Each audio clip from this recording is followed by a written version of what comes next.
Genèse 19. Genèse 19, 1 à 5. Les deux anges arrivèrent à Sodome sur le soir, et Lot était assis à la porte de Sodome. Quand Lot les vit, il se leva pour aller au-devant d'eux et se prosterna la face contre terre. Puis il dit, « Voici mes seigneurs, entrez, je vous prie, dans la maison de votre serviteur, et passez-y la nuit. Lavez-vous les pieds, vous vous lèverez de bon matin, et vous poursuivrez votre route. » « Non, répondirent-ils, nous passerons la nuit dans la rue. » Mais l'eau les pressa tellement qu'ils vinrent chez lui et entrèrent dans sa maison. Il leur donna un festin et fit cuire des pains sans levain, et ils mangèrent. Ils n'étaient pas encore couchés que les gens de la ville, les gens de Sodome, ennurèrent la maison, depuis les enfants jusqu'aux vieillards. Haute la population était accourue. Ils appelèrent Lot et lui dirent, « Où sont les hommes qui sont entrés chez Haï cette nuit? Fais-les sortir vers nous pour que nous les connaissions. » Genèse 19, 6 à 10. Lot sortit vers eux à l'entrée de la maison et ferma la porte derrière lui. Et il dit, « Mes frères, je vous prie, ne faites pas le mal. Voici, j'ai deux filles qui n'ont point connu d'homme. Je vous les amènerai dehors, et vous leur ferez ce qu'il vous plaira. Seulement, ne faites rien à ces hommes, puisqu'ils sont venus à l'ombre de mon œil. » Ils dirent, « Retire Haï. » Ils dirent encore, « Celui-ci est venu comme étranger, et il veut faire le juge. Eh bien, nous te ferons pis qu'à eux. » Et, pressant Lot avec violence, ils s'avancèrent pour briser la porte. Les hommes étendirent la main, firent rentrer Lot vers eux dans la maison et fermèrent la porte. Genèse 19, 11 à 15. Et ils frappèrent d'aveuglement les gens qui étaient à l'entrée de la maison, depuis le plus petit jusqu'au plus grand, de sorte qu'ils se donnèrent une peine inutile pour trouver la porte. Les hommes dirent à Lot, « Qui as-tu encore ici? Gendre, fils et filles, et ô ce qui t'appartient dans la ville, fais-les sortir de ce lieu. Car nous allons détruire ce lieu, parce que le cri contre ses habitants est grand devant l'Éternel. L'Éternel nous a envoyés pour le détruire. » Lot sortit et parla à ses gendres qui avaient pris ses filles. « Levez-vous, dit-il, sortez de ce lieu, car l'Éternel va détruire la ville. » Mais aux yeux de ses gendres, il parut plaisanter.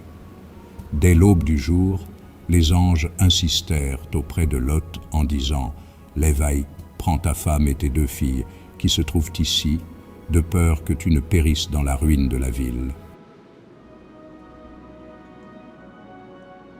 Genèse 19, 16 à 20. Et comme il tardait, les hommes le saisirent par la main, lui, sa femme et ses deux filles, car l'Éternel voulait l'épargner. Ils l'emmenèrent et le laissèrent hors de la ville. Après les avoir fait sortir, l'un d'eux dit, « Sauve Haï pour ta vie, ne regarde pas derrière Haï, et ne t'arrête pas dans haute la plaine. Sauve Haï vers la montagne de peur que tu ne périsses. » Lot leur dit, « Oh non, Seigneur, voici, j'ai trouvé grâce à tes yeux, et tu as montré la grandeur de ta miséricorde à mon égard, en me conservant la vie. Mais je ne puis me sauver à la montagne avant que le désastre m'atteigne, et je périrai. Voici, cette ville est assez proche pour que je m'y réfugie, et elle est petite. Oh, que je puisse m'y sauver. N'est-elle pas petite? Et que mon âme vive. »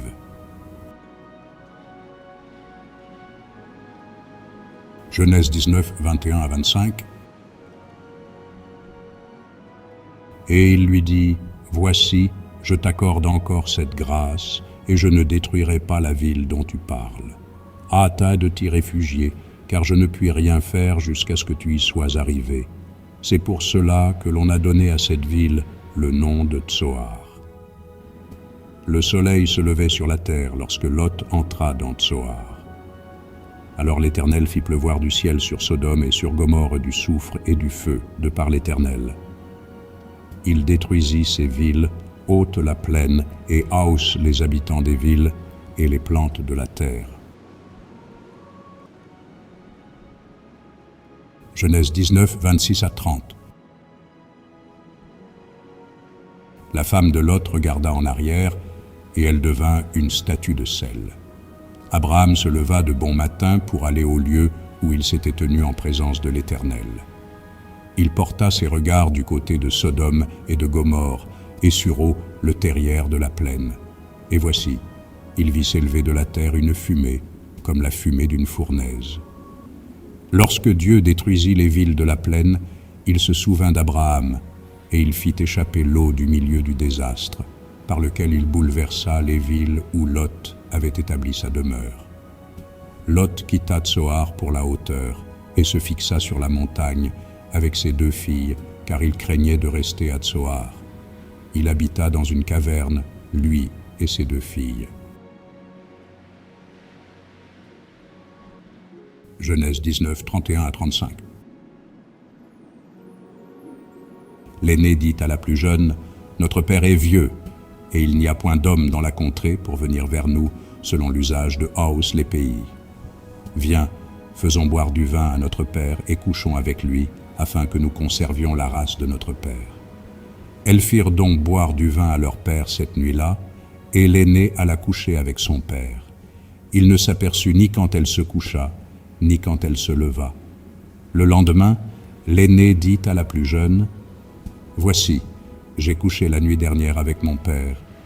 Faisons-lui boire du vin encore cette nuit, et va coucher avec lui, afin que nous conservions la race de notre père. » Elles firent boire du vin à leur père encore cette nuit-là, et la cadette alla coucher avec lui.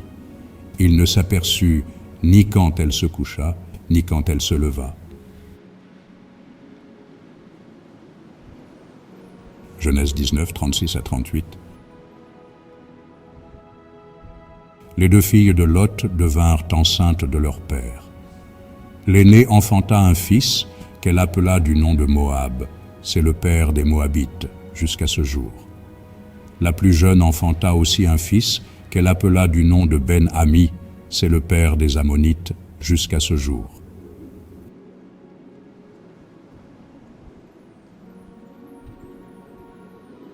Genèse 20. Genèse 20, 1 à 5. Abraham partit de là pour la contrée du Midi. Il s'établit entre Kadès et Shur et fit un séjour à Guérar. Abraham disait de Sarah sa femme, « C'est ma sœur. » Abimélec, roi de Guérar, fit enlever Sarah. Alors Dieu apparut en songe à Abimélec pendant la nuit et lui dit, « Voici, tu vas mourir à cause de la femme que tu as enlevée, car elle a un mari. » Abimélec, qui ne s'était point approché d'elle, répondit, « Seigneur, ferais-tu périr même une nation juste? Ne m'a-t-il pas dit, c'est ma sœur? Et elle-même n'a-t-elle pas dit, c'est mon frère? J'ai agi avec un cœur pur et avec des mains innocentes. » Genèse 20, 6 à 10. Dieu lui dit en songe, « Je sais que tu as agi avec un cœur pur, aussi t'ai-je empêché de pécher contre moi. C'est pourquoi je n'ai pas permis que tu la hochasses. Maintenant, rends la femme de cet homme, car il est prophète, il priera pour Haï, et tu vivras. Mais si tu ne la rends pas, sache que tu mourras, Haï, et Haou ce qui t'appartient. » Abimélec se leva de bon matin, il appela Haous ses serviteurs, et leur rapporta hautes ces choses, et ces gens furent saisis d'une grande frayeur. Abimélec appela aussi Abraham et lui dit, « Qu'est-ce que tu nous as fait? Et en quoi t'ai-je offensé, que tu aies fait venir sur moi et sur mon royaume un si grand péché? Tu as commis à mon égard des actes qui ne doivent pas se commettre. » Et Abimélec dit à Abraham, « Quelle intention avais-tu pour agir de la sorte? » Genèse 20, 11 à 15. Abraham répondit, « Je me disais qu'il n'y avait sans doute aucune crainte de Dieu dans ce pays et que l'on me tuerait à cause de ma femme. De plus, il est vrai qu'elle est ma sœur, fille de mon père. Seulement, elle n'est pas fille de ma mère, et elle est devenue ma femme. Lorsque Dieu me fit errer loin de la maison de mon père, je dis à Sarah, « Voici la grâce que tu me feras. Dans les lieux où nous irons, dis de moi, c'est mon frère. » Abimélec prit des brebis et des bœufs, des serviteurs et des servantes, et les donna à Abraham, et il lui rendit Sarah, sa femme. Abimélec dit, « Voici mon pays est devant Haï, demeure où il te plaira. »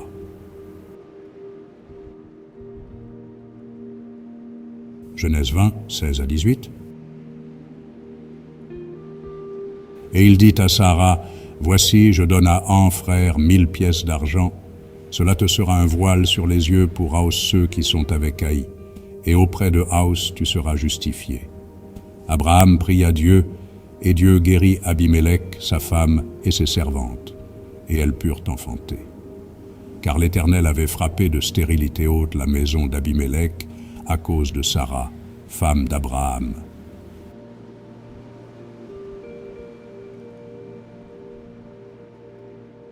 Genèse 21. Genèse 21, 1 à 5. L'Éternel se souvint de ce qu'il avait dit à Sarah, et l'Éternel accomplit pour Sarah ce qu'il avait promis. Sarah devint enceinte, et elle enfanta un fils à Abraham dans sa vieillesse, au temps fixé dont Dieu lui avait parlé. Abraham donna le nom d'Isaac au fils qui lui était né, que Sarah lui avait enfanté. Abraham circoncit son fils Isaac, âgé de 8 jours, comme Dieu le lui avait ordonné. Abraham était âgé de 100 ans à la naissance d'Isaac, son fils.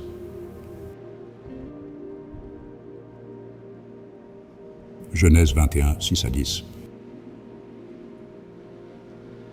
Et Sarah dit, « Dieu m'a fait un sujet de rire. Quiconque l'apprendra rira de moi. » Elle ajouta, « Qui aurait dit à Abraham, Sarah allaitera des enfants? Cependant, je lui ai enfanté un fils dans sa vieillesse. » L'enfant grandit et fut sevré, et Abraham fit un grand festin le jour où Isaac fut sevré. Sarah vit rire le fils qu'Agar, l'Égyptienne, avait enfanté à Abraham. Et elle dit à Abraham, « Chasse cette servante et son fils, car le fils de cette servante n'héritera pas avec mon fils, avec Isaac. » Genèse 21, 11 à 15. Cette parole déplut fort aux yeux d'Abraham à cause de son fils. Mais Dieu dit à Abraham, « Que cela ne déplaise pas à tes yeux à cause de l'enfant et de ta servante. Accorde à Sarah ce qu'elle te demandera, car c'est d'Isaac que sortira une postérité qui te sera propre. Je ferai aussi une nation du fils de ta servante, car il est ta postérité. » Abraham se leva de bon matin, il prit du pain et une outre d'eau qu'il donna à Agar et plaça sur son épaule. Il lui remit aussi l'enfant et la renvoya. Elle s'en alla et s'égara dans le désert de Beer-Shéba. Quand l'eau de l'outre fut épuisée, elle laissa l'enfant sous un des arbrisseaux.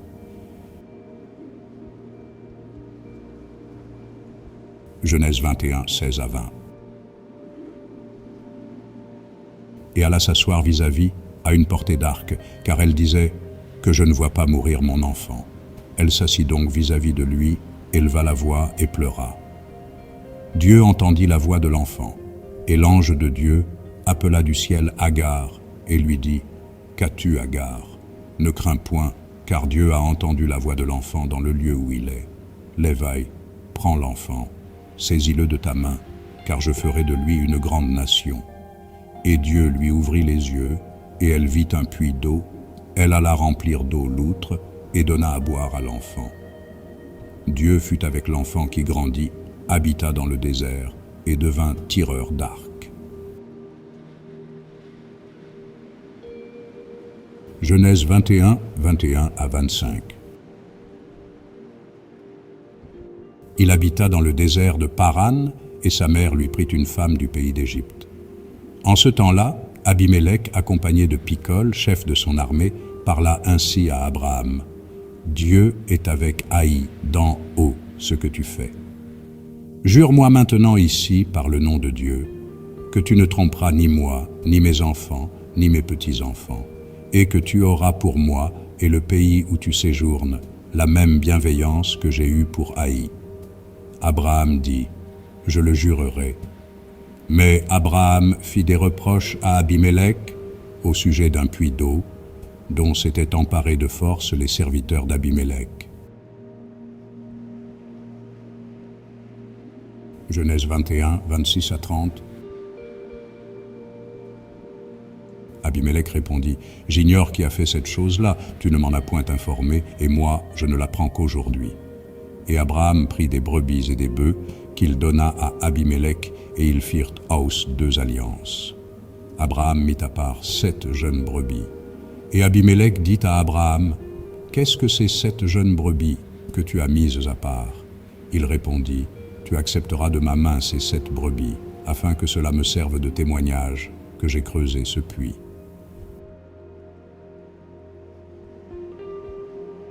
Genèse 21, 31 à 34. C'est pourquoi on appelle ce lieu Bir-Shéba, car c'est là qu'ils jurèrent l'un et l'autre. Ils firent donc alliance à Bir-Shéba. Après quoi, Abimélec se leva avec Picol, chef de son armée, et ils rehahurnèrent au pays des Philistins. Abraham planta des tamaris à Bir-Shéba, et là il invoqua le nom de l'Éternel, Dieu de l'éternité. Abraham séjourna longtemps dans le pays des Philistins.